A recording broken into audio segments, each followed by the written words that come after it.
all over the city. Oil production is slowly starting to increase as workers in the fields and refineries go back to work. Prime Minister Erdogan says oil exports must begin again or the economy will fail, and that means the revolution will fail. But there are strong leftist elements among the workers demanding more control over where that oil goes. That could mean trouble for Western countries. But other businesses may not get back to normal. These are the hulks of a few of the many burned-out movie theaters. In one fire, hundreds died. The theaters are called showplaces of sin by some strict followers of Islam. And this district may never return to its old trade under the new Islamic government. This was the red light district of Tehran, gutted by fires during the months of rioting. Under Islamic law, prostitution is dealt with harshly, but Ayatollah Khomeini has said the women who work here should not be punished, but re-educated in the Islamic faith. Rick Davis, NBC News, Tehran.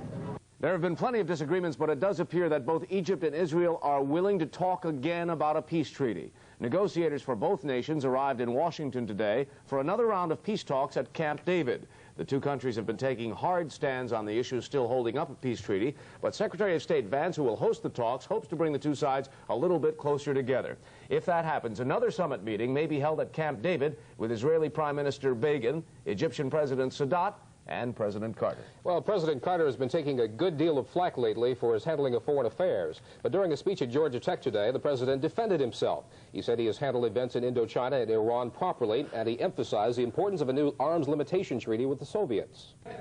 SALT II would mean that the inevitable competition in strategic nuclear arms would grow even more dangerous.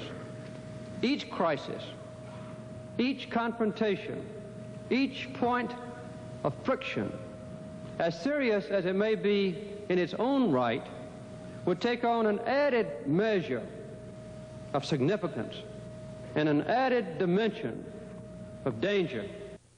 The president got some unexpected support for the SALT treaty today from Senator Edward Kennedy. Let them explain how the stability of troubled regions will be enhanced by rejection of this treaty on the Senate floor, and let them explain how our security